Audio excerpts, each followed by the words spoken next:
Luciano dos Santos. Eu sou aqui de Gaspar, da cidade de Gaspar, trabalho na Prefeitura Municipal aqui de Gaspar, também no Departamento de Trânsito, na DITRAN, né? Mais especificamente na área azul, né? Ou seja, nós trabalhamos aí com algo que é de muita importância para a sociedade, porém, por alguns visto de uma forma um pouco, né, deturpada. Mas, enfim, alguém tem que fazer esse trabalho, né, Andrade? Exato. Exato. Então, e hoje aqui comigo, gente, tá aqui o Andrade, Emerson Andrade, tá? O cara que, como eu venho falando nos vídeos, em todas as chamadas, especialista na questão de trânsito, né? Educação do trânsito, segurança no trânsito, o Emerson, né? E uma série de outras coisas que perderíamos aqui uns 20 minutos para falar de todas as atribuições desse cara. Então, se você quiser se apresentar aí um pouco, Emerson, fica à vontade aí. Tá. Bom, os amigos que estão acompanhando, né, sabe também da nossa labuta diária aí por um trânsito mais humanizado, um trânsito mais seguro. É um caminho que não é fácil. Há muito interesse, né? Um exemplo é o que nós estamos vivenciando aí, acompanhando o Congresso, né? Mutilando o Código de Trânsito brasileiro, com interesses que até agora, né, não sabemos o real sentido, qual o fim a qual eles pretendem, né, com essas alterações. E isso é a minha trajetória, a minha carreira profissional, né? Eu tenho aí praticamente 30 anos de fiscalização de trânsito, trabalhando Sim. na Polícia Militar Rodoviária, no estado de Santa Catarina. A minha formação é praticamente exclusiva voltada para a área de trânsito, seja o curso de administração e segurança do trânsito, seja a especialização ou até o curso de direito, né? Hoje participo de algumas comissões, de alguns órgãos de julgamento de recurso de infração, analisando justamente, né, aquilo que é feito no dia a dia, na prática, né, tanto pela autoridade quanto pelo agente, e também, né, ouvindo, né, lendo e tentando entender os argumentos que, por vezes, né, são contrários àquilo que são praticados. Mas costumo dizer que é o jus esperneandi. Todo mundo tem o direito de se espernear, todo mundo tem o direito de falar, né? Que, graças a Deus, nós vivemos um país democrático e temos o direito, né, de fala, né, de manifestação. Então, a minha vida tem sido isso. Ó. Tenho trabalhado bastante com o fim, né? O propósito é ter um trânsito, quem sabe, né? Consigo ver aí um trânsito mais humanizado, um trânsito mais seguro, onde que todos possamos conviver em harmonia. Não vejo como difícil, não é uma utopia. Sempre digo que é muito fácil, basta cada um fazer a sua parte. Não precisaria de lei, não precisaria de monitor de zona de área azul, de estacionamento rotativo, se todo mundo respeitasse aquele quantitativo, aquele limite, né? Não precisaria de agente de trânsito, né? Porque todo mundo respeitaria as regras, né? É o mundo ideal, não é o mundo real, né? O mundo real está muito longe do nosso ideal. E isso é minha trajetória, cara. Vamos lá. Opa, show de bola.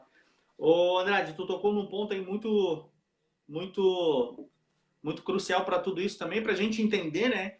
Para quem está aqui acompanhando conosco, que o trânsito ele é composto por pessoas, né? E onde tem pessoas, naturalmente há algumas dificuldades, né? Tanto para cumprir, né? E para se fazer cumprir a lei, né? Como o Andrade bem disse, talvez não precisaríamos de monitor, de um agente, enfim, mas como lidamos com seres humanos, essa é a nossa natureza.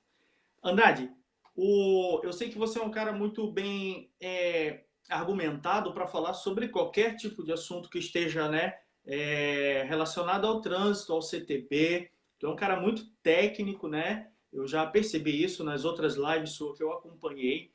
Só que hoje, no formato totalmente diferente, nós vamos falar daquelas coisinhas simples do dia a dia, mas que faz aquele ponto de interrogação enorme na cabeça, não só do condutor, mas também do pedestre. Não é verdade, Andrade? Isso acontece muito, né?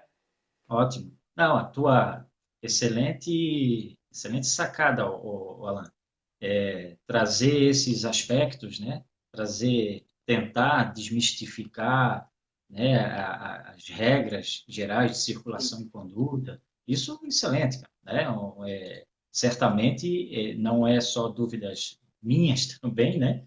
Dúvidas do colega, mas, né, estamos aqui justamente para tentar tirar dúvidas. E eu já me comprometo, se aquelas dúvidas que nós não conseguirmos, né, me comprometo através da tua rede social, né, as pessoas podem te acessar lá, e eu me comprometo em respondê-lo a todas elas, cara, né? Se de repente no tempo que a gente programou aqui não conseguir, ou que são perguntas, né, que eu não consigo responder, até porque eu não sou, né, muitas das opiniões aqui serão extremamente particular, né, opinião minha, não aquilo que a própria lei traz, né? Mas o que eu vou me ater é a luz da legislação, de acordo com a dúvida e o que diz a lei, né? Claro que em momentos eu vou colocar minha opinião e tem momentos que eu vou dizer extremamente, né? Tentar ser técnico, porém, né, num termo que a gente possa fluir bem o nosso bate-papo.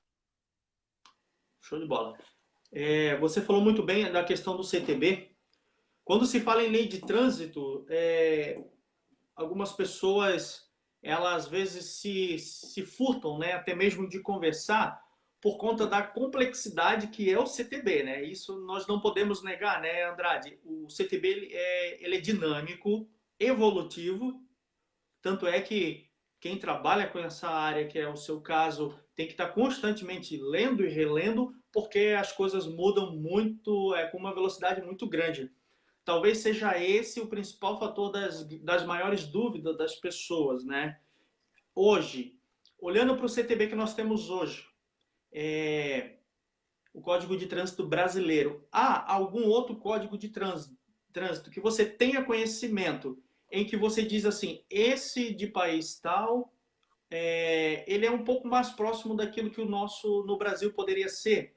Eu imagino que você já tenha visto alguma coisa sobre isso, né? Boa. Por incrível que pareça, o Código de Trânsito Brasileiro, ele serve e serviu por muito tempo, né, de modelo para muitos países. Muitos Olha que países legal. copiaram essa lei. A nossa lei é boa, só falta ser cumprida, tanto por parte do condutor como por parte das autoridades de trânsito, né? Só para te ter uma ideia, hoje no estado de Santa Catarina nós temos uma média de 700 mil motoristas, condutores, que estão com os pontos estourados, né? E não há é e não há abertura de processo de suspensão do direito de dirigir. 700 Então, mil? uma média de 700 mil. Meu Deus, que número absurdo, né? Que são condutores, né? E aí eu não discuto aqui se as infrações que eles cometeram, que daria para fazer um debate mais aprofundado, óbvio. Aqui eu não vou discutir, né? Não é o momento, mas discutir se aquelas infrações que fizeram com que esse condutor chegasse ao limite de pontos, 20 pontos, ou que a infração em si já dá a suspensão, né? Já prevê a suspensão do direito de dirigir, eu não vou entrar no mérito, né? Qual infração ele Sim. cometeu. Até porque a minha opinião, não é o que está no CTB, né? A minha opinião é que não é justo, né, que uma pessoa estacione lá 3 vezes no local proibido, sofra 3 infrações de trânsito por estacionamento. Isso gera aí, dependendo do tipo de estacionamento, a infração pode ser gravíssima, 7 pontos. Ou seja, 3 vezes, 21 pontos, e aí a pessoa vai perder o direito de dirigir, né, no mínimo por 6 meses, porque estacionou 3 vezes. Não é justo, no sentido de que não houve uma conduta propriamente dita, né? Não é uma conduta comissiva, né? É omissiva, né? Ele deixou de cumprir ali com a regra e acabou tendo lá os seus 21 pontos no seu prontuário, né? Isso é inclusive um dos debates que está hoje no Congresso, né? De mudar A essa jurisprudência, né? na verdade, é uma alteração de lei mesmo, né? A jurisprudência nós vamos ter aqui, já temos no estado de Santa Catarina, através do Conselho Estadual de Trânsito, Sim. que é os pareceres que eles emitem, e já que eles são o órgão máximo, né, de segunda instância de recurso, eles criam parecer e resoluções, onde os órgãos de trânsito que estão, né, que são subordinados, vamos dizer assim, dentro de uma hierarquia da legislação, estão subordinados, fazer uma comparação com, né, com o Tribunal de Justiça, né? Nós temos o fórum no município de Gaspar, que é o primeiro grau. Quando a pessoa, né, uma das partes que estão brigando na justiça por algum direito, né, e se vê com seu direito prejudicado, não concordando com a decisão de primeiro grau, eles vão ao segundo grau, que é o tribunal, né, em Florianópolis, Tribunal de Justiça. E assim funciona no trânsito, né? Tem o órgão de trânsito, tem os agentes de trânsito, tem ali a JARI, né, que é a Junta Administrativa de Recurso de Infração. A pessoa não concordando vai à segunda instância e à última, né, que é em Florianópolis, que é o Conselho Estadual do Trânsito. Então, lá, quando eles emitem parecer, que é justamente para dirimir alguma dúvida que paira, né, entre os órgãos de trânsito, eles emitem um parecer, que é como se fosse um preenchimento de uma lacuna na lei, para que os órgãos sigam aquilo ali, né? Então, temos esse remédio a nível de Estado. Mas não é o que ocorre hoje com o Estado, né, com a revisão do CTB, lá no nosso Congresso, que estão mexendo na questão da pontuação. Então são infrações, são comportamentos, e, então, voltando à questão da lei, da referência, a nossa lei, ela é boa. A lei é boa. Ela só precisa efetivamente, né, ser cumprida pelos nossos condutores, né, ao passo que também os órgãos de trânsito devem fazer o cumprimento dela também. Mas isso é um choque, né, ó? Isso é um choque. A Imagina. pessoa ser fiscalizada, né? A minha carreira foi essa, não foi assim, né? Durante 30 anos fiscalizado. Tive a Eu, oportunidade, né, de ser autoridade de trânsito também, né, de estar no outro lado. hum, Eu sei que aqui é um desafio, mas o, Bra- ali tem que fazer cumprir. o brasileiro, ele é. O brasileiro, o ser humano, no geral, é uma questão comportamental, né, Andrade? Você, como já fiscalizador de trânsito também, você sabe muito bem como é que funciona. Agora, vamos falar de um assunto que ele é bem atual, que é a questão da pandemia em que nós estamos atravessando, correlacionada ao CTB, né? Ao que se pode, ao que não se pode, mediante uma nova resolução. Não é isso, Andrade, que houve aí para a questão de renovação de CNH. Gente, fica ligado, isso é muito importante que você ouça, você grave e você entenda o que vai ser explicado aqui agora. Você está com a sua habilitação vencida, o documento do seu veículo venceu nesse período de pandemia, e agora, o que eu faço? Uns dizem que eu posso andar, outros dizem, não, cara, fica em casa que se te pegarem vão prender o teu carro. Enfim, aí a pessoa fica naquela, disse, não me disse. Você pode discorrer um pouco desse assunto, Andrade, para a gente poder Claro. orientar os nossos ouvintes aí, nossos telespectadores, na verdade. Ok, excelente, excelente. No início da pandemia, lá no mês de, aliás, já tinha iniciado já a nível de país, né? Já todo aquele protocolo de isolamento, né, de recomendação, de distanciamento. E aí, então, o Departamento Nacional de Trânsito, que é o DENATRAN, que é o órgão máximo normativo, né? E Isso. então, na figura do seu presidente, e é um ato legal, ele deliberou para que as pessoas não fossem prejudicadas com alguns serviços públicos que estariam entrando aí no recesso, né, no fechamento. Ele então, através da deliberação 185, ele interrompeu, né, e postergou, foram dois atos na mesma deliberação, os prazos para tudo, né? Prazos de recursos de infração, suspensão do direito de dirigir, da renovação da carteira de habilitação, né? Do registro do veículo, né? Aquele veículo que estava sendo transferido ou sendo adquirido veículo novo. Então, todas aquelas regras que são estabelecidas pelo Código de Trânsito Brasileiro relacionado a prazo, né? E como você mencionou, por exemplo, a carteira vencida, o Detran fechado, a Ciretran fechada, a pessoa precisando dirigir, né? Extrapolou lá, venceu o seu prazo. E daí? Então, através dessa deliberação, que foi referendada em uma resolução que veio dar fé nisso, né? Postergou, ou interrompeu, ou postergou os prazos. Então, assim, ó, na prática, como é que funciona? veio as carteiras de habilitação vencidas a partir do dia 19 de fevereiro. Sim. Todas as CNHs vencidas a partir do dia 19 estão com prazo suspenso, estão suspensa a sua renovação, né, por prazo indeterminado. Até o dia que, se tudo isso voltar ao normal, as pessoas não precisam se preocupar, porque estão amparadas não só pela então deliberação 185, como pela resolução 789. Diferente para os carros, Alan. Uhum. Os carros já são diferentes. Não há não há essa mesma interrupção ou postergar, né, os prazos para os veículos. Até porque Santa Catarina, o Detran de Santa Catarina foi pioneiro aí no que diz respeito ao licenciamento eletrônico. Então, além de um serviço que é prestado no estado de Santa Catarina, que é um serviço realizado pelos despachantes, que são um braço, né, do Detran, além deles prestar esse serviço, hoje há a possibilidade de fazer o licenciamento de forma eletrônica.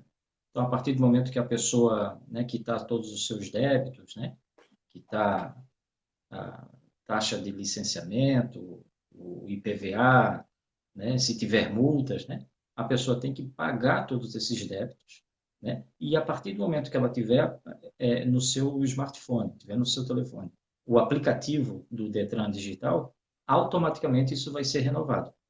Caso contrário, que a pessoa não tenha, ela imprime esse documento, que ela terá validade como se o documento fosse aquele do papel moeda, né, aquele CRLV. Isso é você tocou no assunto aí agora, num ponto aí bem interessante, Andrade. Eu não sei se já fizeram para ti essas perguntas, essa pergunta específica, mas para mim já.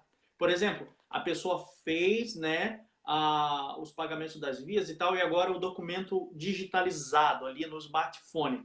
Da pessoa chegar para mim e perguntar assim: Alan, eu tenho o documento digital, eu posso mesmo andar só com ele, não preciso do papel cédula ali no caso? Eu falei, não, cara, fica tranquilo, ele é válido, ele está dentro dos padrões, está válido. A pessoa ainda está com certo receio, né, Andrade? Não sei se você já reparou isso. A população está com um certo receio em relação ao documento digital, né? Pode ou não pode? Será? Já me fizeram essa pergunta. E isso vai demorar ainda, cara. E isso vai demorar, isso vai levar bastante tempo. Só para ter uma ideia, eu tenho colegas, né, que ainda andam com as guias do IPVA dentro do porta-documento, né? Que Olha só. isso deixou de ser obrigatório, né? Lá em 2002, 2003, 2004, não precisou, porque antes era documento de porte obrigatório. O CTB ele exigia a lei 9.513, ela exigia que as pessoas portassem o pagamento lá do IPVA, aquela taxinha que pagava no banco, né, aquele papelzinho, Sim. exigia que andasse que era um documento de porte obrigatório. Mas, claro, com a evolução da tecnologia, da informática, isso foi sendo dispensado ao longo do tempo, né, e já há bastante tempo não precisa mais. E eu até digo para ti e todos aqueles os colegas aí que estão nos acompanhando, que existe hoje três formas, né, praticamente, do agente de trânsito verificar se o veículo ele está licenciado, está em dia ou não, né? Já em 2016, com uma alteração na legislação pela Lei 13.281, ela incluiu um parágrafo único lá no artigo 133 do CTB, dizendo que o documento físico ele seria dispensado, ou melhor, ele é dispensado da apresentação no momento de uma blitz, quando o agente de trânsito, policial militar, ele consegue verificar, né, a autenticidade do veículo, né, consegue verificar ali a placa, tem acesso, quando ele tem acesso ao sistema, é dispensado, não precisa o agente de trânsito pedir os documentos ao Olha condutor só. quando ele tem esse acesso remoto. Então, essa é a primeira grande novidade que nós tivemos, isso já em 2016. E aí, depois, com o advento do documento digital, o eletrônico, né, veio, então, a possibilidade do smartphone, né, quando tens o documento digital, tu baixa ele no teu aplicativo, né, do teu smartphone, então não precisa mais ter o físico, tu só apresenta, tem ali o QR Code, onde o agente de trânsito ou policial militar vai fazer ali a verificação desses dados, estando tudo ok, vai ser liberado, E por último, né, é o papel que ele vai imprimir hoje, né, na folha comum aí, papel A4. Ele imprime, roda esse documento, que vai vir com essas informações de QR Code, e o agente de trânsito também deve reconhecer aquele documento como documento legal. Positivo. Andrade, isso abriu, essa questão que tu falou agora abriu margem para mais uma pergunta. Por mais absurda que seja a pergunta, mas pode ser que alguém esteja passando isso pela cabeça. Você falou sobre o agente, né, o fiscalizador do momento ali, ele ter as formas de poder analisar e ver, não, tá em dia, tá tudo certo, o carro registrado, enfim. E por mais remota que seja a possibilidade, tá? Não haver possibilidade do agente fiscalizador ali no momento constatar toda essa, né, a certificação do veículo. Ah, não, tá liberado para rodar, tudo certinho, habilitação. O condutor, ele será penalizado por conta dessa situação, por mais remota que seja, né? Mas vai que aconteça, né? Não, excelente, excelente, excelente pergunta, e é bem possível de acontecer. Então, nós temos que dividir isso em duas respostas, né? Primeiro, se a pessoa, hipoteticamente dizendo, o condutor é abordado, né, numa blitz, e ele não porta nem documento, nem smartphone, nem o documento físico, e não tem isso no celular dele. Ele não tem documento nenhum, mas ele tem certeza, né, que, além dele pagar todas as taxas, e isso é importante deixar aqui claro, não basta só pagar, né, ele tem que fazer esse procedimento de emissão, né, ele tem que receber esse documento ou imprimir, para que ele possa se completar o ciclo do licenciamento.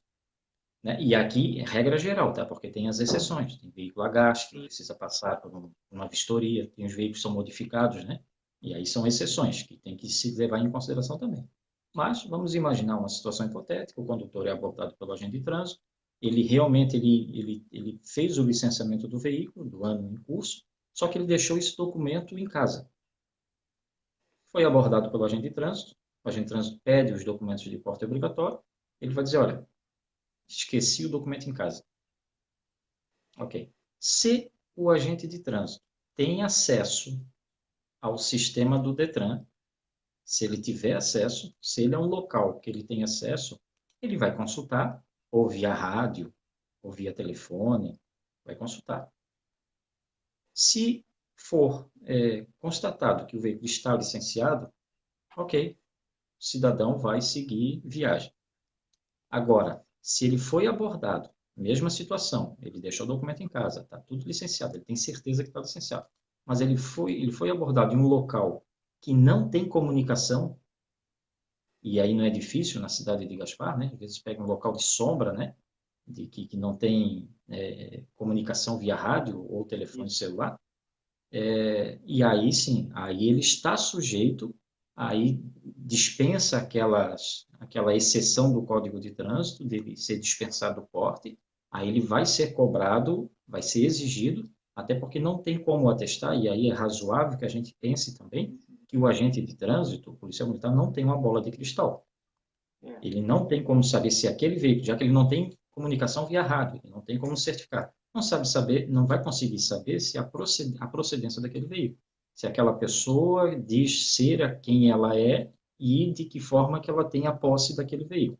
Então, por isso, aí a legislação vai manda reter o veículo, além da autuação de transitar sem o documento de porte obrigatório, o veículo vai ser retido até a apresentação do documento.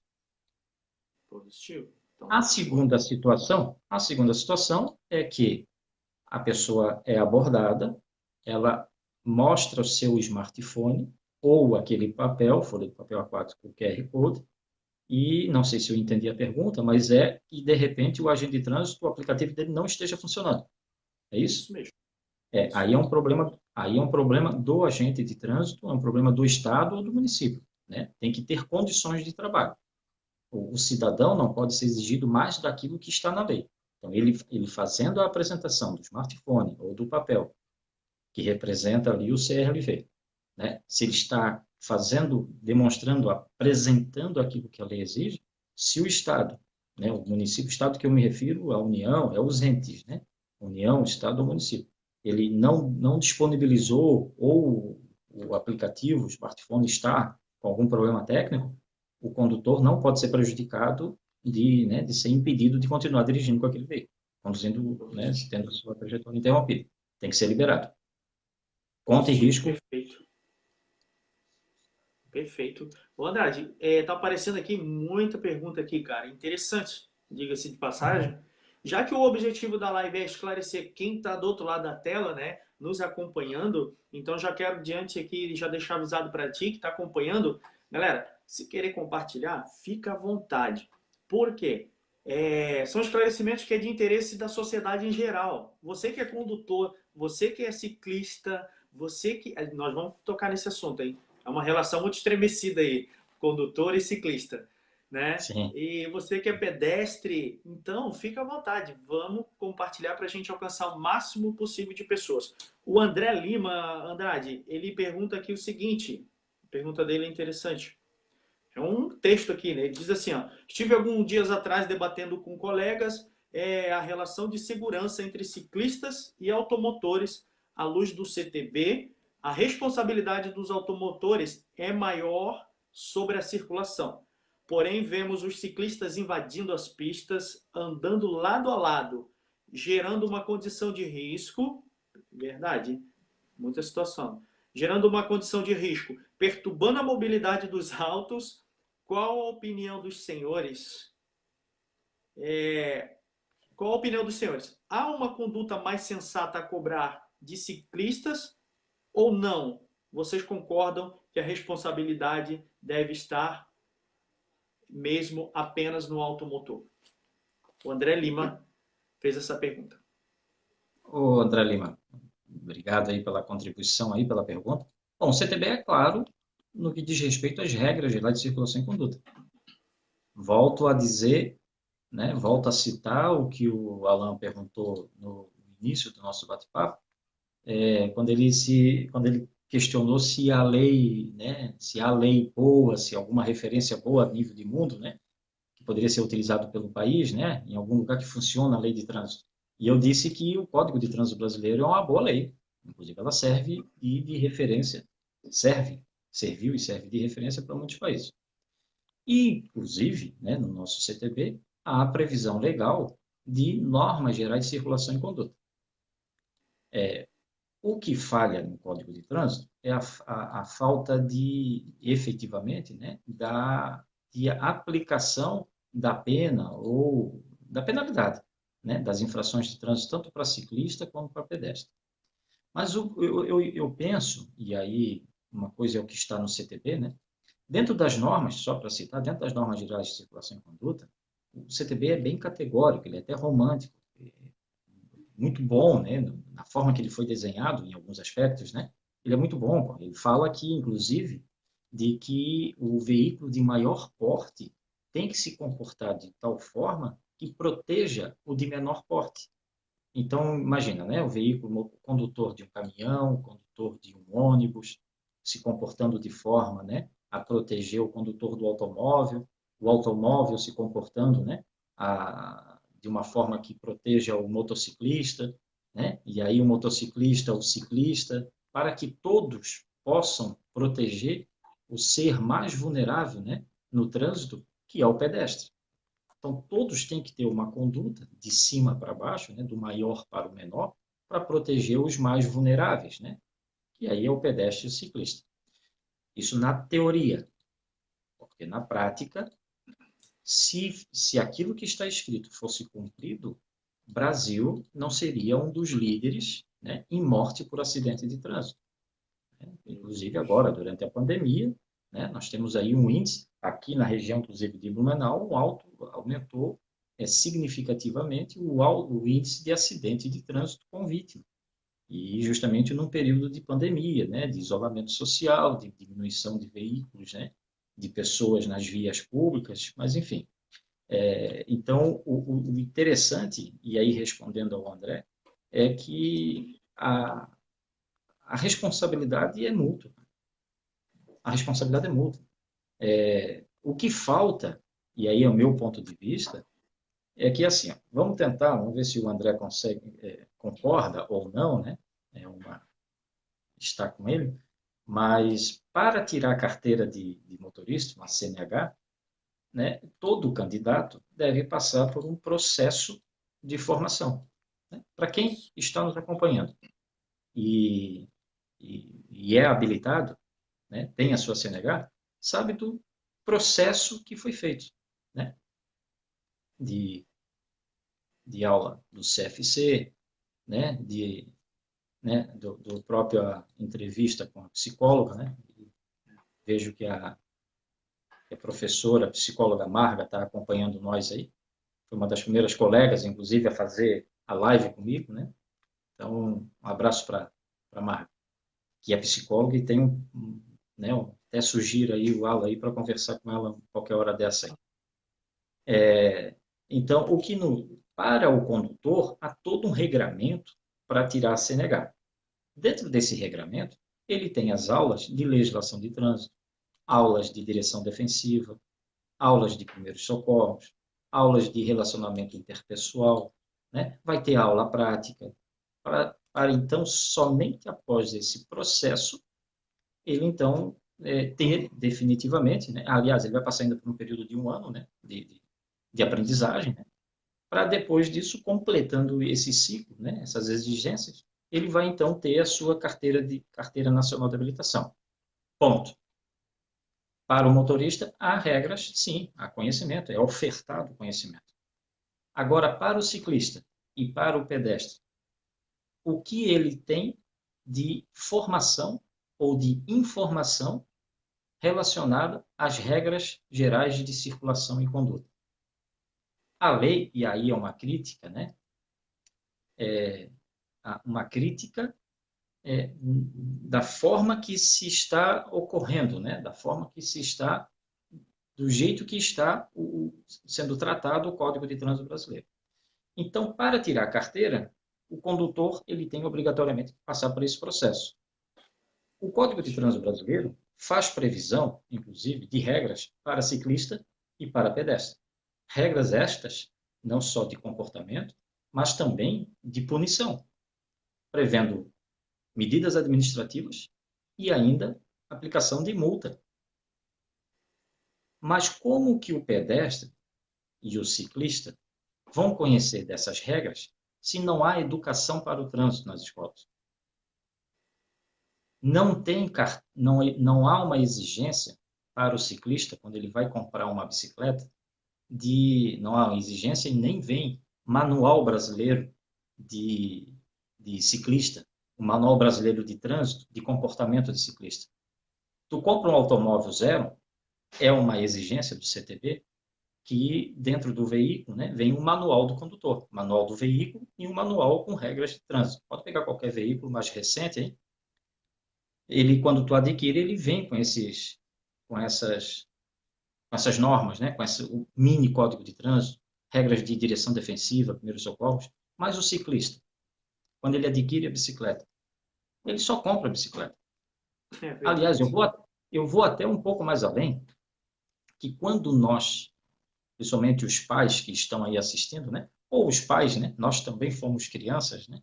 Então, quando nós compramos, quando nós presenteamos os nossos filhos com a bicicleta, normalmente o que o pai diz para o filho, né?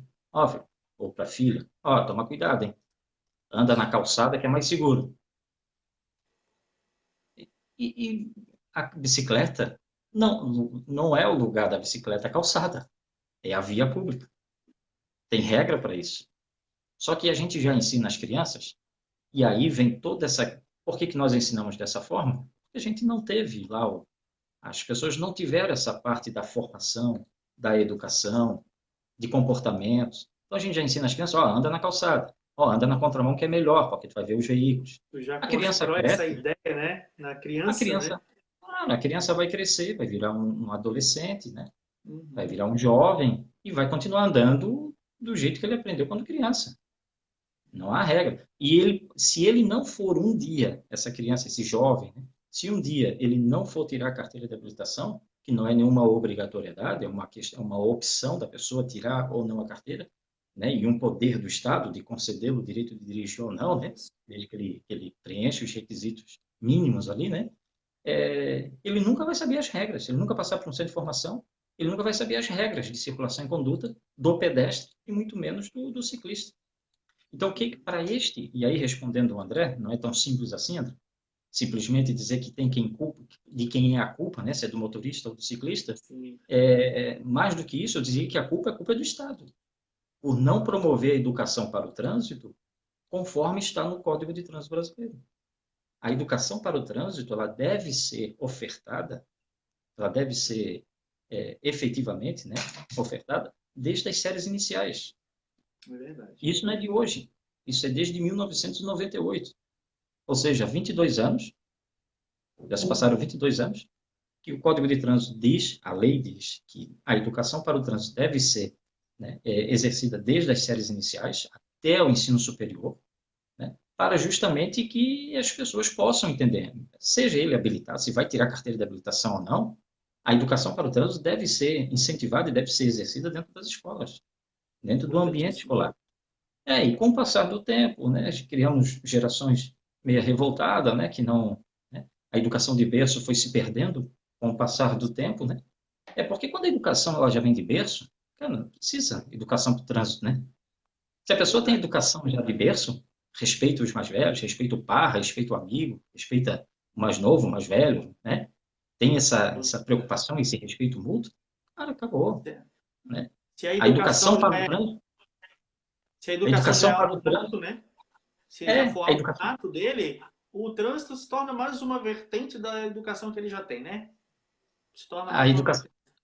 exato, a educação para o trânsito é o braço da educação. Então, Isso. também não adianta, não é que não adianta, né? Mas como é que tu vai ofertar a educação para o trânsito para alguém que nem a educação básica, né, de respeito, né, de ética, de moral, tem para com o outro, né? Fica mais difícil. Então, precisamos, e aí eu digo o Estado, não com um sentido paternalista, né, de passar a mão na cabeça, dizer isso ou aquilo, não, é só o cumprimento da lei. Aí eu volto a dizer, a lei é boa, só falta ser cumprida não só pelo condutor, mas também por aquele que tem o dever de fazer cumprir. Estou Positivo. vendo que também está acompanhando aqui o J. Pedro. O J. Pedro é um gasparense, né? Opa. Mas uma pessoa que passou a carreira dele trabalhando com a Volvo. Ele desenvolveu o programa Volvo Segurança no Trânsito no mundo, né? Teve o Poxa, que privilégio legal. a vida dele, a carreira dele foi totalmente um jornalista, uma pessoa que eu admiro, tenho ele como uma referência, né? Eu conheci o J. Pedro quando eu fui a São Paulo, lá no início de 2000, a concorrer a um prêmio que foi ofertado. Eu escrevi um programa de educação para o trânsito, lá no início de 2001, final de 2000, início de 2001, e fomos para São Paulo, então, para verificar a entrega da premiação. E lá eu conheci o J. Pedro. Quando eu ouvi, pensei que era mais um suíço, né? Aí depois eu encontrei ele em 2006. Eu fui palestrar na cidade de São Bento do Sul e dividi o púlpito com ele. Mas antes de a gente ir para a palestra, que era à tarde, né, que era um seminário de municipalização para o trânsito, eu ia falar dos aspectos legais e ele foi falar sobre a visão do jornalista para com o trânsito.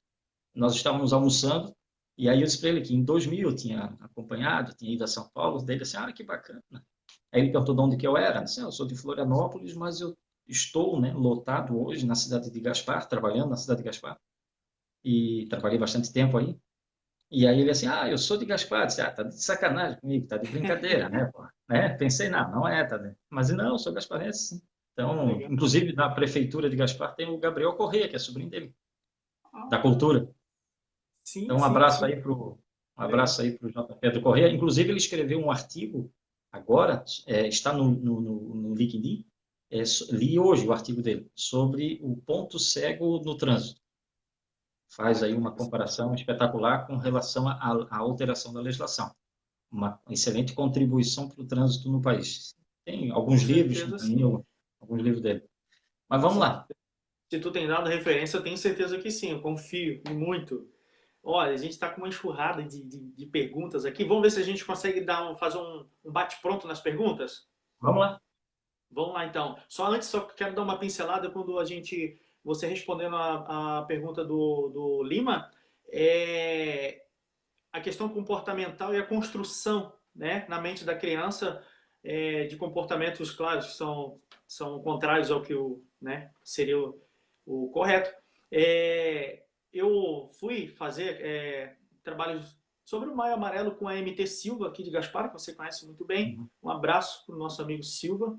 Né, e fui auxiliar ele, fomos na creche, falar, né, trazer para as crianças a questão de forma lúdica para eles sobre o Maio Amarelo, o trânsito. Pasmem, vocês que estão nos escutando. Todas as crianças, praticamente todas, seria exagero dizer todas, mas elas diziam assim, elas eram bem pequenininhas, 4 aninhos, 3, elas diziam assim, meu pai não usa cinto. O meu pai não usa cinto, a mãe não usa cinto, eu não uso cadeirinha. As crianças denunciando os próprios pais. Olha só, uma questão comportamental e que eles, totalmente já cientes, né, do uso, estavam ali dizendo, ah, meu pai não usa. E foi bem interessante. Então fica aí a dica aí, né, gente? As crianças, elas imitam muito o que nós fazemos. Próxima pergunta aqui, ó. Nosso amigo Alan Santiago. Um abraço, nosso professor Alan Santiago, que inclusive é o nosso próximo convidado da próxima live. Ele diz o seguinte, boa noite aos amigos. Minha pergunta para o amigo Emerson. Teremos um dia um CTB mais simples no sentido de compreensão? E qual o papel dos políticos em mudar algo em nossas leis de trânsito? O professor Alan Santiago, né? Forte abraço aí, meu querido. Também tive o privilégio de ser entrevistado por ele, também bem no início ali antes das atividades do Maio Amarelo, e foi muito bacana. O Alan, bom, apesar de o CTB ter vários artigos, várias resoluções, e de uma certa forma nos trazer uma certa complexidade, né? Eu digo com bastante tranquilidade que, fazendo uma relação com os acidentes, com as mortes por acidente de trânsito, as mortes estão acontecendo não pela complexidade da lei, estão Sim, acontecendo porque a pessoa está bebendo e dirigindo, porque a pessoa não está usando o cinto de segurança, porque a pessoa está ultrapassando em local que é proibido, às vezes em curva, né? É uma roleta russa, né? Não sabe o que vai vir no outro lado. Ou ultrapassando, mesmo que seja em local permitido, mas não calculando ali, não medindo as suas consequências, né? Não sendo razoável. Então, é o seguinte, é, aquilo que vem causando as infrações consequentemente, os acidentes, é tudo simples. Eu não consigo ver como complexo. Cumprir, respeitar o próximo, ter empatia no trânsito seria a palavra-chave. O dia que os condutores tiverem mais empatia, se colocar no lugar do outro, eu acho que a gente consegue ter vai ser a forma mais fácil de cumprir com o Código de Trânsito brasileiro. Porque, no fundo e no fim, quem é penalizado é o próprio. É, não sempre, né? É aquele que comete a infração, mas é aquela pessoa que está passando justamente naquele momento, né? Aquele famoso ditado de que estava no local errado, na hora errada, né? Por uma atitude escolhida né? Por uma conduta errônea, né? Uma escolha errada por parte do condutor. Né? Então, primeira parte o código é fácil, ele é simples no cumprimento dele. Ele é simples. Segundo, o papel dos nossos políticos é de fundamental importância. O que nós estamos vendo hoje no Congresso, com esse projeto de lei de alteração do Código de Trânsito Brasileiro, nos deixa, nós que trabalhamos, que nós temos uma dedicação, estudamos, né, o Código de Trânsito Brasileiro, e eu acompanhei, né, os 2 dias de votação desse projeto de lei na Câmara dos Deputados. Assim, é espantoso de ver aqueles nossos representantes políticos, né, se manifestando uns a favor e outros contra a alteração do projeto, a alteração do CTB, mas assim sem fundamentação, cara. Parecia que não sabiam o que estavam falando do trânsito. E agora vai para o Senado, né? E não vejo como alterar alguma coisa hoje no Senado, Ou seja, todas aquelas alterações que foram propostas, né, aquelas emendas, do jeito que ele foi aprovado pela Câmara, vai ser aprovado pelo Senado. Volta para ser sancionado. Eles têm um papel fundamental. Eles têm um papel fundamental. Eles deveriam ouvir mais a população, né? Mas não no sentido de ser um palanque, né? De ser fazer sensacionalismo. Porque a regra de trânsito, como outras leis, né? Mas a regra de trânsito reflete diretamente na vida das pessoas, né? Como eu te falei ali, Exatamente isso que eu ia falar. são O trânsito 40 ele mil remete a pessoas. vidas. Poxa, Sim, são 40 mil pessoas que morrem todos os anos vítima de acidente de trânsito, cara. olha Para só. cada pessoa que morre, Alan, 5 ficam com sequelas irreversíveis. Para cada Aí já morte no trânsito, 10 são hospitalizados. e tudo isso, aí a gente retorna lá para o começo da conversa. Aquele dinheiro, aquela grana, vamos dizer assim de uma forma mais povão, aquela grana que não foi investida lá no final, ela se torna hoje aqui em benefícios, atendimento médico, aplicação em infraestrutura, porque, gente, é um número absurdo, exorbitante o número de pessoas que são vítimas, as fatais, mas essas que são as que ficam com Sim. sequelas, né? Se tornam Uhum. pessoas agora que se tornam dependentes do governo agora. Exato. Não tem como nós mensurarmos, não tem como a gente dizer quanto é que vale uma vida humana. Não tem como. Sim.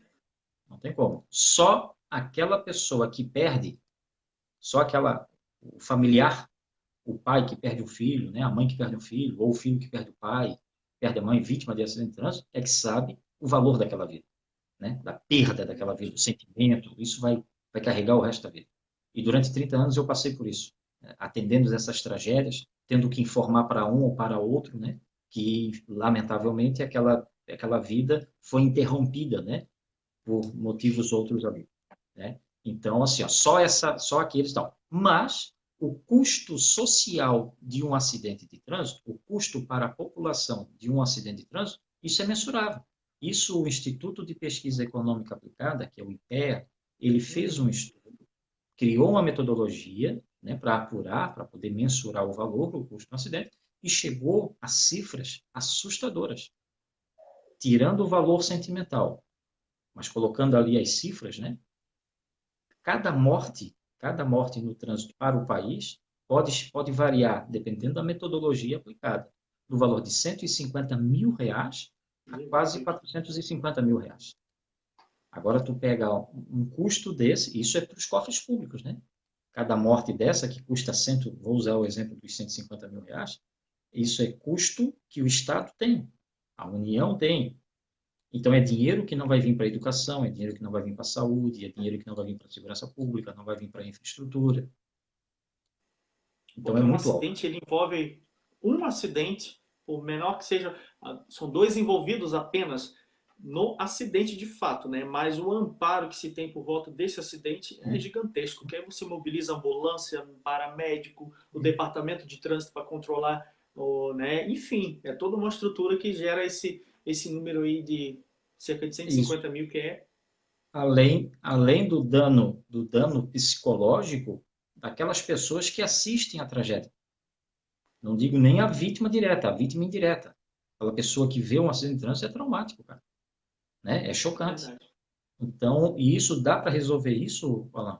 Pô, nós estamos encerrando uma década que foi proposta pela ONU, lá no início quando nós viramos o ano de 2010 para 2011, quando nós iniciamos essa década que estamos encerrando, né, a ONU propôs de 2011 a 2020 um desafio para o mundo, não para o mundo, mas para todos os países que compõem, na época, né, faziam parte da ONU, que eram 178 países. Nesses 178 países, em 2010, a ONU apontou que morriam, em média, no mundo, 1.300.000 pessoas por ano, vítima de acidente de trânsito. Então a ONU chamou todos os países e disse, olha, pessoal, vamos ter que fazer alguma coisa. Essa década, 2011 e 2020, vai ser a década de ações para reduzir, no mínimo, em 50% o número de óbitos. Para isto, foi elencado alguns pilares, alguns desafios, né? Dentre a infraestrutura, entre a educação, a própria fiscalização, né? E assim passamos, né, os 10 anos nessa busca por infraestrutura, por educação, por segurança, por formação, e está aí. Estamos virando a década. Somos os sobreviventes aí, né? E tentando achar meios para que a gente possa viver mais 10, mais 20, com segurança. E eu digo que ele é simples, tá? Porque quando nós iniciamos essa década, eu lembro, eu estava ainda no município de Gaspar. Eu estava como diretor de trânsito e aí os colegas que trabalhavam comigo lá do departamento, sabe, do empenho de tentar colocar em prática, né? Não é fácil, né? Algumas demandas, e principalmente voltada para a educação, a fiscalização, porque o trânsito ele funciona com um tripé, que é bem simples assim. É uma nomenclatura norte-americana, chamamos de 3 E's: a educação, a engenharia e o esforço legal. Esforço legal, entenda-se a fiscalização. Então, quando a educação falha e quando a infraestrutura falha, a fiscalização ela tem que controlar aquilo ali. Então, quando o Estado oferece boa educação e boa infraestrutura, se a pessoa não se comporta, né, de forma condizente, entra a fiscalização para punir. O problema é que nós não temos ainda educação para o trânsito. Isso não quer dizer que os motoristas, todos eles passaram, não é aqui, daqui a pouco, mas não tem educação na escola, então, né, a educação, de uma certa forma, foi proposta dentro do Centro de Formação do Condutor. Poderíamos discutir, né, a eficiência do Centro de Formação de Condutor nesse processo de formação de um condutor, né? Se o processo dentro de um Centro de Formação do Condutor é o suficiente, né? 45 horas aulas é suficiente para tu estudar o Código de Trânsito? 25 horas aulas é suficiente para tu aprender a dirigir em qualquer lugar? Não, né? Não. Ninguém aprende, ele só vai aprender a fazer manobra, pô. Os instrutores de trânsito passam cortado. Sem contar aqueles que já chegam cheio de vício, né? Aquele aprendiz que já chega, já sei dirigir, já chega todo marrento, né? Que acaba, né? E aí quer andar com uma mão só, né? Cheio de vício, então é um desafio grande. Então, tem vários pontos que estão soltos no Código de Trânsito que têm que ser atados, né? Então, e um deles, se a partir do momento que tu consegue promover educação para o trânsito desde das séries iniciais, quando a pessoa vai tirar a carteira de habilitação, ele já passou pela direção defensiva, falou da legislação de trânsito, falou do meio ambiente, né? Falou de vários aspectos importantes para a vida da pessoa, que ela vai ter isso como informação. Então, isso tem relação com os nossos políticos, né? A importância de ter essa seriedade e de fazer com que cumpra as leis. Não é só fazer o motorista cumprir a lei. O Estado, o município, a União também tem que cumprir a lei. Um exemplo é a falta de educação. É uma parceria que ela tem que dar certo para poder gerar bons resultados. Muito bom. Eu acho que Exatamente. o Alan saiu bem esclarecido dessa aí, né, Alan?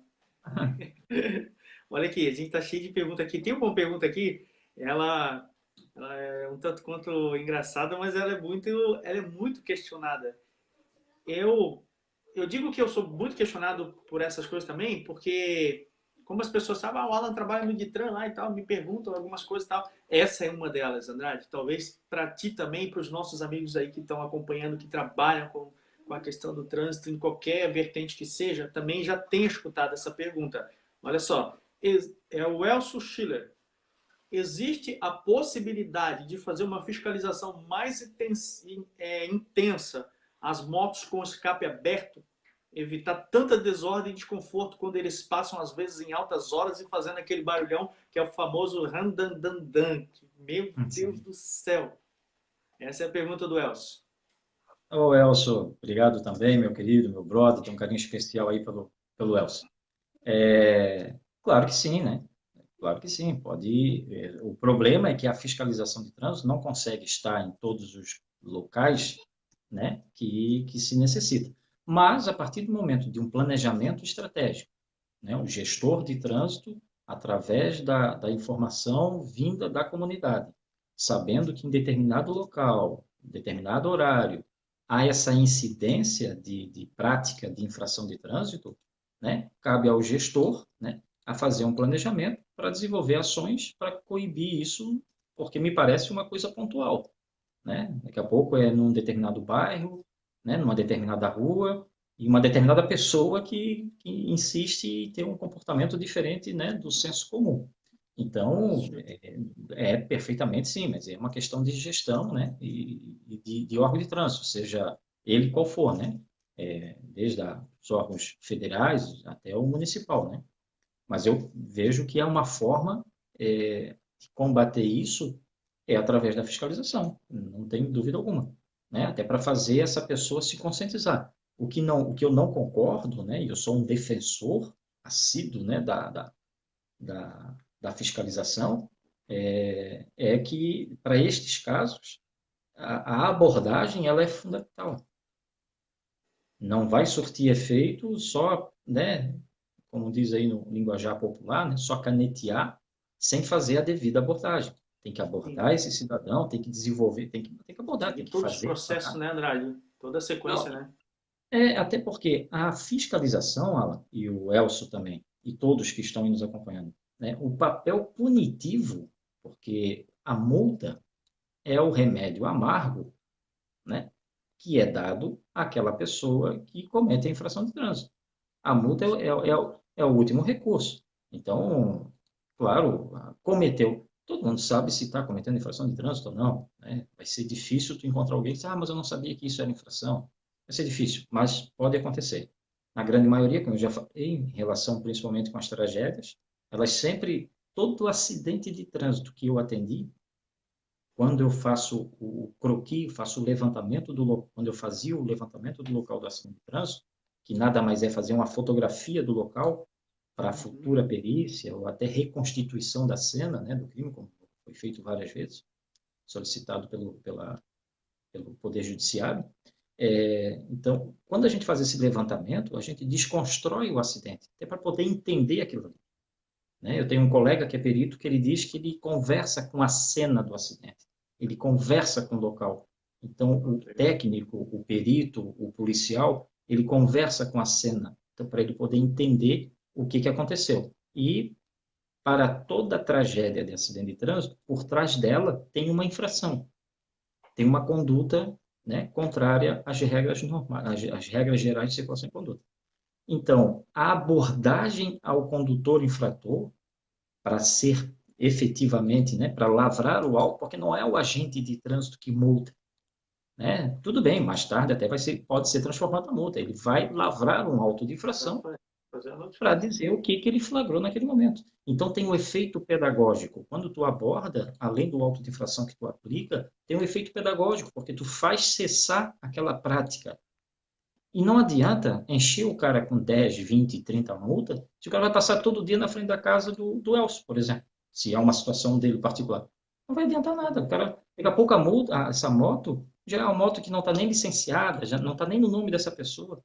Está andando, está enchendo o antigo proprietário de multa, que é uma coisa muito comum que acontece no dia a dia. As pessoas ainda caem nessa história de vender carro, passar para outro, sem transferir, fazer um contratozinho de gaveta, né? Isso é um problema sério. Né? Então, assim, ó, se não abordar, não resolve o problema. Então, tem que abordar. Show de bola. Show de bola. Okay? Muito bem esclarecido. Tem uma pergunta aqui do senhor Osni Luiz Bar.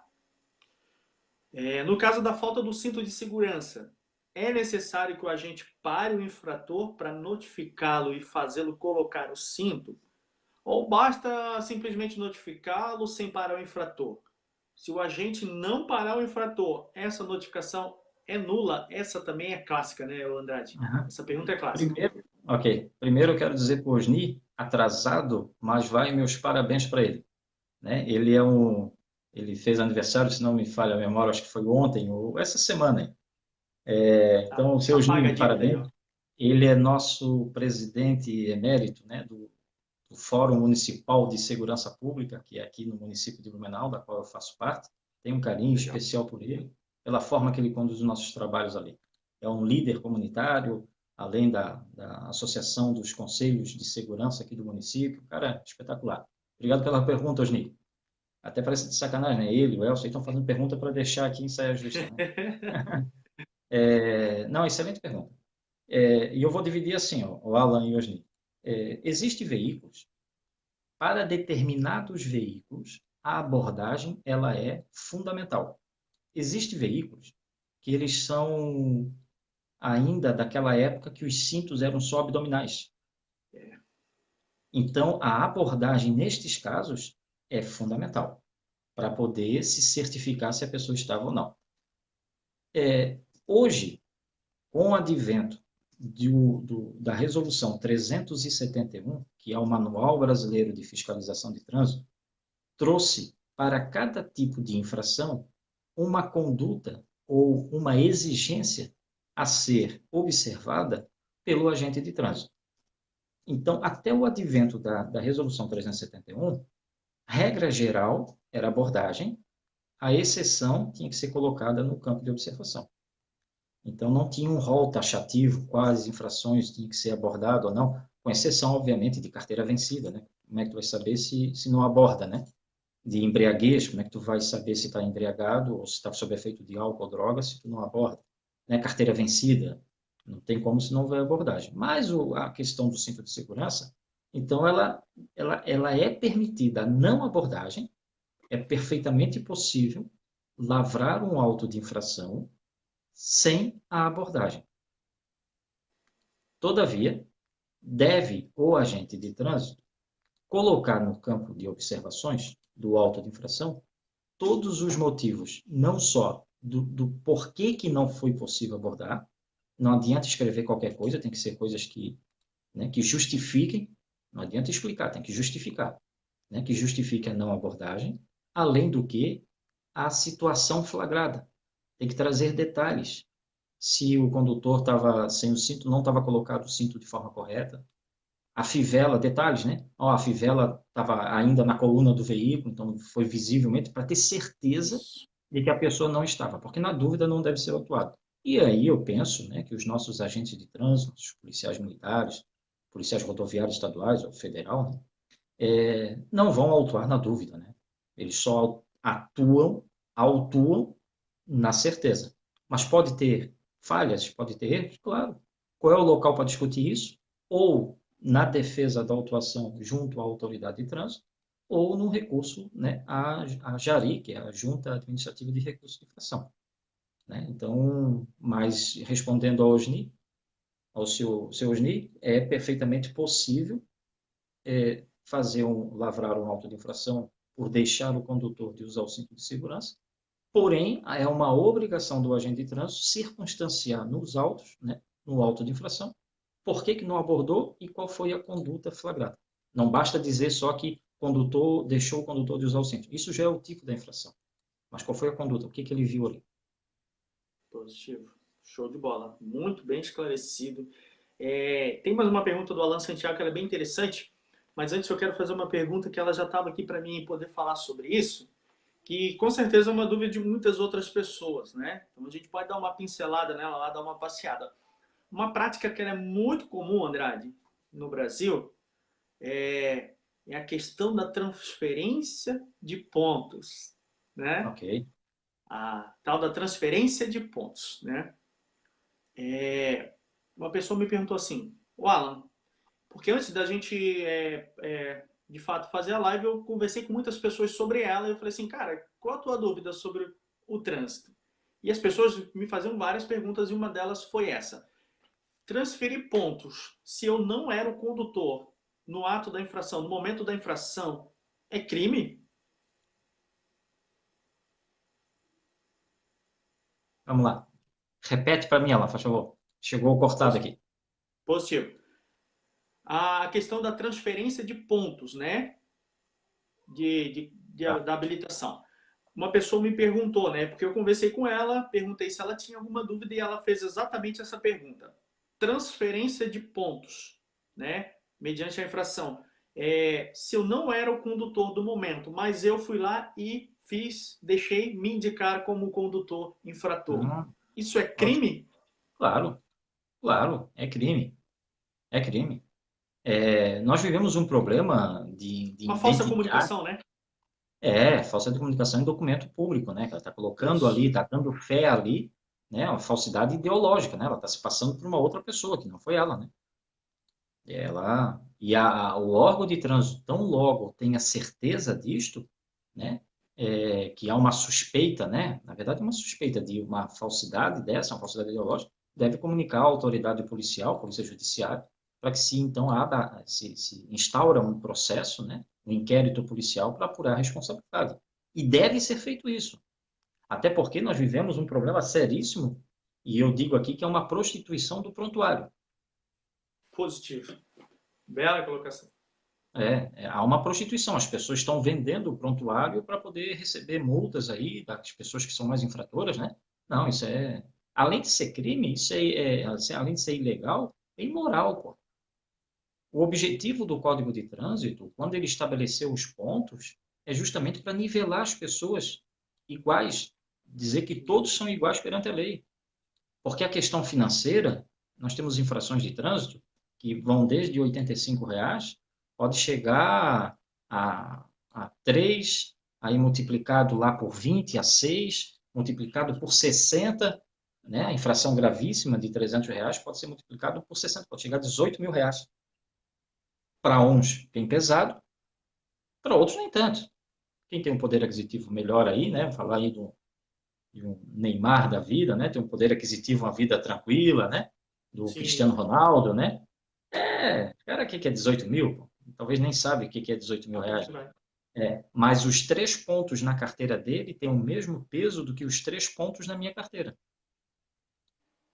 E quando a pessoa se coloca lá à disposição para receber 3 pontos daquela conduta que ele não praticou, além de ser imoral e ilegal, ele está fazendo com que aquele condutor infrator continue circulando pelas vias públicas. E um dia essa pessoa pode ser vítima dele. Positivo. Então, Verdade. não deve aceitar. Não deve aceitar. Por mais dinheiro que queira oferecer, não deve aceitar.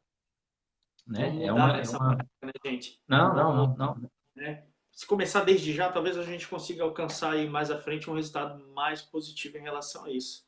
Sim. Tem aqui uma pergunta aqui do nosso amigo. Meu Deus, essa live tá tão interessante, gente. Meu Deus. Eu já sabia que ia ser bom os esclarecimentos, mas tá acima do que eu esperava. Muito obrigado por você que está participando, gente. É importante mesmo que você participe, que você pergunte. Tem um amigo aqui que comentou aqui agora que, opa, acabei de chegar mesmo no trabalho, porque realmente nós estamos aí aproveitando aí para extrair o máximo que a gente pode do Emerson, que tem muita propriedade no assunto. A pergunta aqui do nosso amigo Alan Santiago é a seguinte: fala sobre a questão da educação no trânsito via rede social. Ela é muito interessante. Ela traz muito. Deixa eu achar aqui. Aqui, ó. Antes aqui é do Thiago Xavier, que ele tinha me perguntado antes.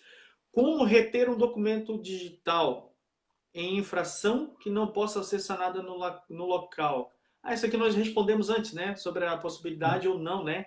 Do agente no momento conseguir fazer, né, Andrade, a verificação, né? Sim, mas na verdade a pergunta dele eu acho que ele vai no sentido do seguinte: ele Vamos ver tem lá. uma irregularidade, ele está com uma irregularidade, porém o documento dele não é o físico, é o Positivo. digital. Como Positivo. fazer a retenção?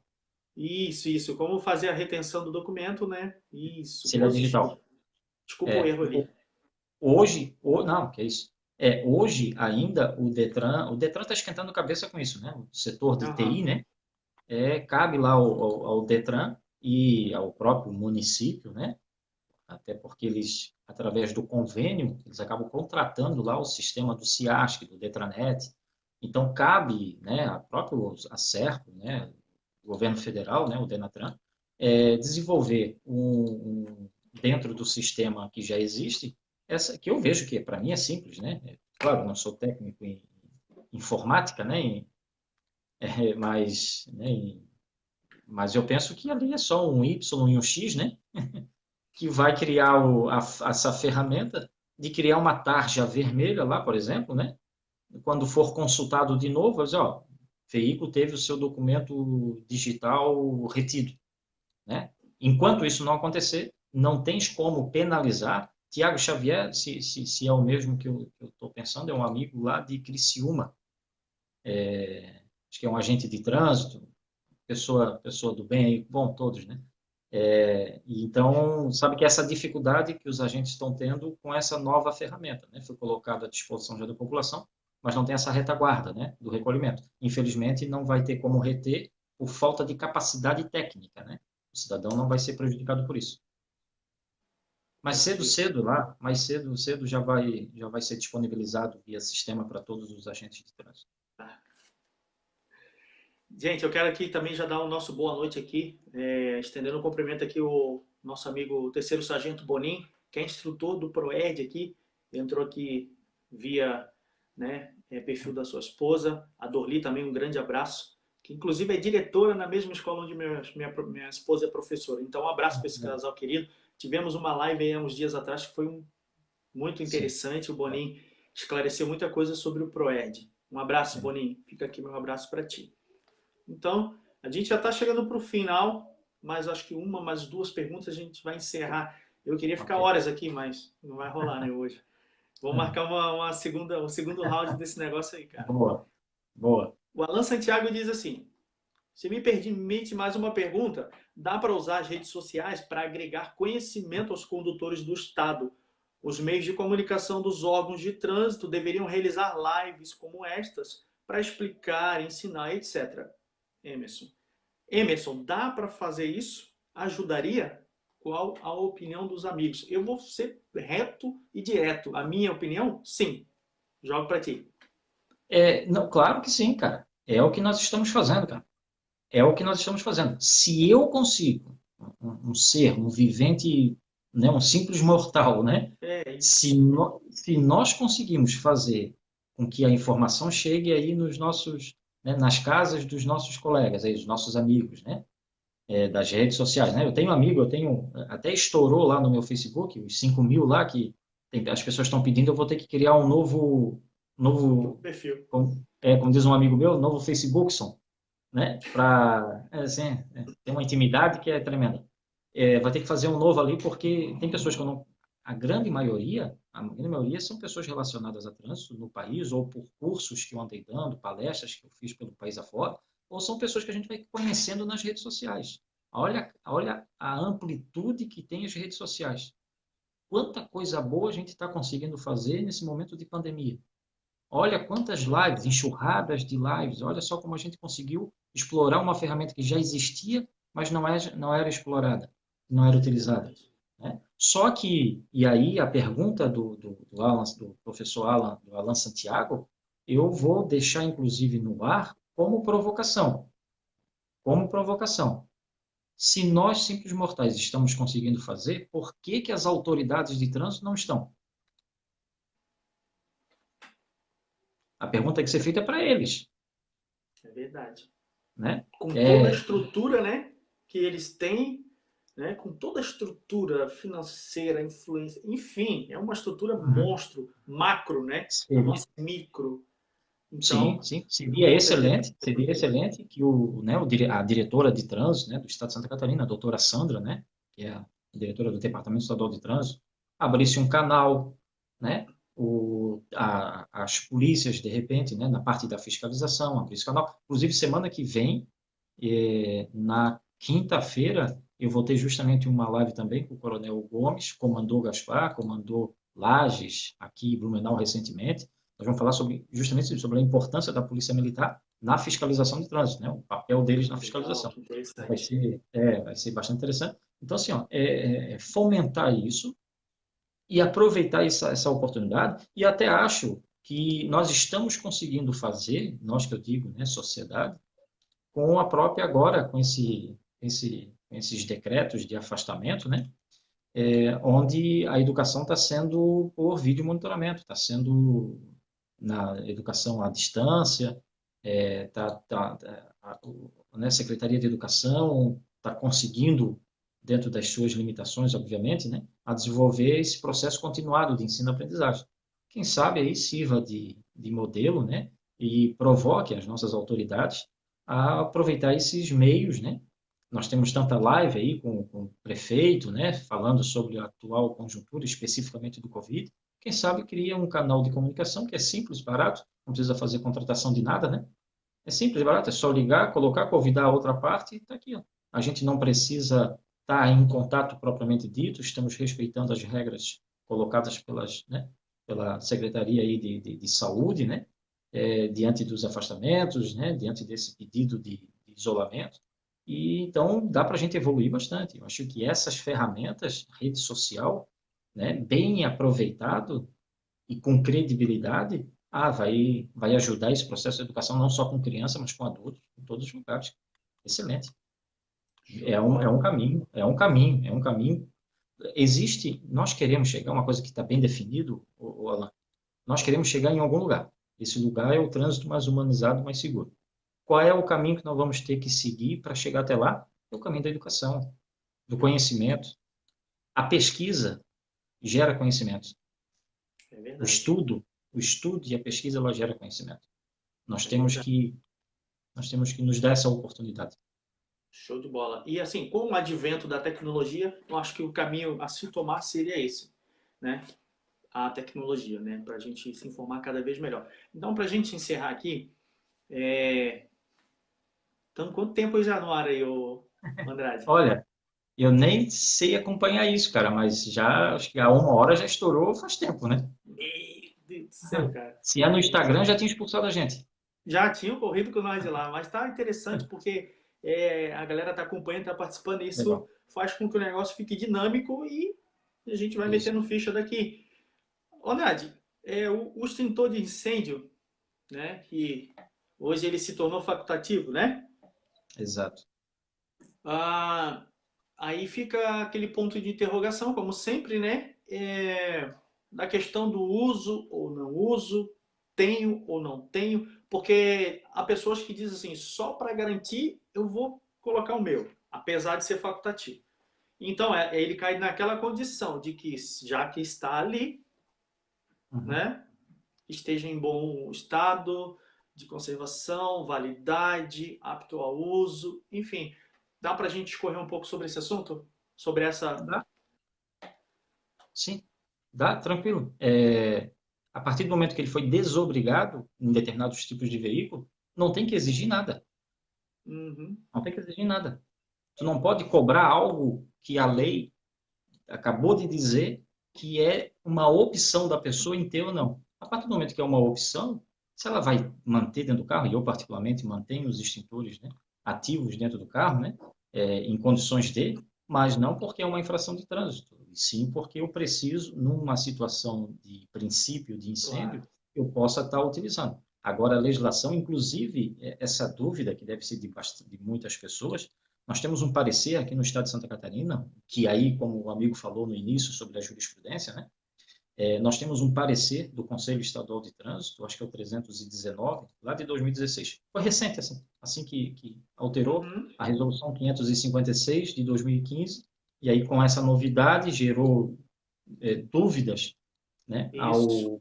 à população e veio o parecer, então, para pacificar, né? Senhora, pessoal, só deve ser fiscalizado o extintor naqueles veículos que continuam sendo exigidos, os caminhões, veículos de transporte de passageiro, né, coletivo. Esses veículos continuam a existência. Agora, os veículos particulares, acabou. Não tem mais o que exigir. Positivo. Até porque A jurisprudência, ela gera, às vezes, não vou dizer um atrito, mas uma falta, um desencontro de informações até mesmo entre os comuns, né, de profissão. Por incrível que assim, pareça. Eu já presenciei pessoas discutindo, debatendo sobre a questão do extintor de né, incêndio. Aí um dizia, não, mas se está ali, ele tem que estar em condição de uso e eu vou fiscalizar e tal, e tal. ok. Outro dizia, não, cara, mas não há obrigatoriedade, enfim. Uhum. Não se chegava a um consenso, Certo. né, que ainda com esse parecer que deveria já, vamos dizer assim, matar essa conversa, ela Sim. ainda hoje surge, né, das É, cinzas, vamos dizer assim.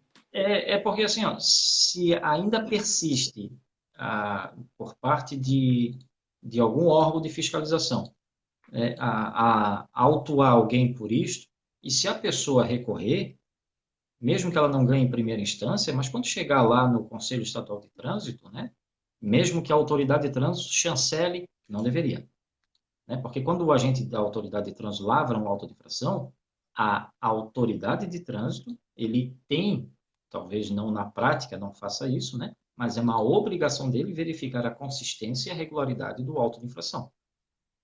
Ele tem que analisar os aspectos ali, ver se realmente ele é consistente, tem todas as informações, né, possíveis e exigidas pela lei, e se ele é regular. sendo consistente, sendo regular, ele vai, então, inserir essas informações, né, no sistema para que a pessoa seja notificada em sua casa, que é chamada a primeira notificação, notificação da autuação, né, principalmente quando a pessoa não é abordada, tal, daí recebe em casa, fui autuado, para ele poder ali exercer o seu direito do contraditório e da ampla defesa. Para depois, então, a autoridade, ela chama a pessoa para essa situação, para depois aplicar a pena. Então, mesmo que a autoridade aplique a pena, a pessoa não concordando, a Jari é o segundo lugar que ela teria ali para poder fazer o seu recurso, né? Em termos de instâncias de recurso, é a primeira instância. Então, ela vai tentar justificar, olha, é extintor, usando esse exemplo. Se mesmo assim a Jari entender que deve manter, a última e segunda instância é o CETRAN. E lá tem um parecer que diz que não é para cobrar. E simples assim. E aí é o seguinte, todo esse tempo, né, se arrastando, o prejuízo para o órgão de trânsito, seja ele município, estadual, de notificar, né, ter a despesa com notificação, com a R, né, a pessoa se incomodando e fazendo recurso e tal, vai ser refeito, né, o ato vai ser invalidado pelos conselheiros. Muito interessante. Poxa, Andrade, tem algo que você, da sua parte espontânea, daí para cá, não daqui para aí, você queria esclarecer, um tópico que você queria apontar e discorrer? Não, tranquilo, tranquilo. Eu acho até que eu tenho um colega de São Paulo, o Diego Azevedo.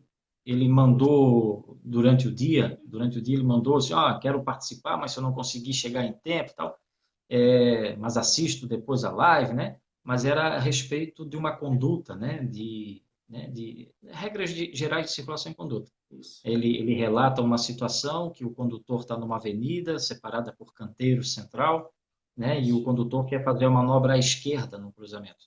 E quando ele sinaliza e faz essa manobra, vem um motociclista, né, andando entre o canteiro e o carro, e ele acaba fechando e acaba resultando em acidente. Pediu para esclarecer regras gerais de circulação e conduta, se ele está errado, se ele teria que aguardar no acostamento.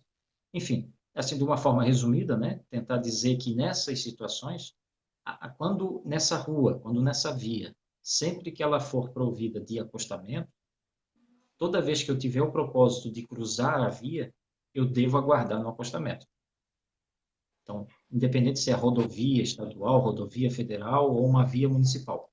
Se essa via for dotada de acostamento, toda vez que eu tiver o propósito de entrar à esquerda, fazer uma conversão à esquerda, eu tenho que aguardar no acostamento, sinalizar, para depois, então, realizar a manobra. Pelo cenário que ele retratou, que a princípio não há acostamento, então a conduta correta é aguardar no centro, né, da via, da pista dele, sinalizar e aguardar a oportunidade para fazer a conversão à esquerda. Então, se ocorreu ali o acidente, foi uma falta de atenção, provavelmente por parte do motociclista, que não percebeu que ele estava sinalizando para fazer essa manobra à esquerda e acabou concluindo ali com o acidente de trânsito. Mas as regras gerais de circulação e conduta são bem claras quando define como que deve se comportar, regras de preferência, né, comportamento diante de cruzamentos, e aí como que deve se comportar.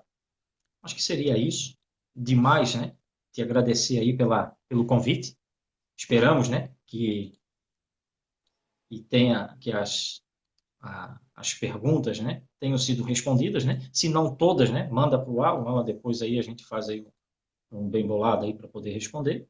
Mas fico à disposição, né? Te parabenizo pela também, não só por esta, né, mas pelas demais que o amigo vem fazendo aí, as lives, trazendo sempre informação. É um exemplo de que nós, né, comprometidos com o bem-estar, né, o bem da humanidade, da sociedade, né, nós sempre nos dispomos de um tempinho para poder trazer isso não só para os amigos, para os colegas, mas fica nas redes sociais, qualquer pessoa vai ter acesso. Então, parabéns aí pela tua postura. Desejo sucesso, né, na tua empreitada aí que logo, logo vai chegar. Espero aí, né, e desejo que no ano que vem eu tenha batido lá na porta lá do teu gabinete, né, com algumas propostas para educação para o trânsito, né? Quem sabe, né? Bom, perfil e o amigo tem, né? Então desejo sorte. Capacidade tem, né? Normalmente a gente não deseja sorte sorte se deseja para quem, né, para quem não faz nada, né? Então, ó, desejo sorte, cara. Quem se prepara, né? Quem se prepara, a gente deseja, né, uma boa prova, né, que seja aquilo que a gente escolhe como meta e que Deus te abençoe aí, te guie, te ilumine, né? Que os teus sonhos aí sejam efetivamente realizados. Obrigado pelo convite, amigo. Amém. Andrade, eu que te agradeço pela honra, cara, de tu ter aberto aí na tua agenda um espaço para mim poder conversar com você. Sugar de você o máximo possível. Cara, eu acho que vai ter um segundo round aí mais para frente, porque realmente é muito bom, cara, conversar contigo. É fácil entender o que você fala, você transmite de uma forma que todo mundo realmente entende. Não é à toa que nós estamos aí baixando aí, no mínimo aí, quando ela está baixa, está 28 pessoas acompanhando, né? Isso é muito interessante. Obrigado mais uma vez a você que está acompanhando aí, que compartilhou, que comentou, foi dinâmico com a gente aqui. Muito obrigado mesmo, gente, tá bom? E assim, vamos todos tentar harmonizar o trânsito, tá? Seja você pedestre, ciclista, motoboy, enfim, nós amamos os motoboy também. São umas Dependemos deles, bênçãos na nossa vida. Tá? Gente, e consciência também com quem trabalha na fiscalização, tá? Porque depois que tira aquela farda também, ali nós temos um pai de família, um filho, uma mãe, nós temos aí as nossas agentes de trânsito também, que são uma benção, tá bom, gente? Mais uma vez, obrigado, Andrade. Alô, Luciane aqui com vocês. Até a próxima.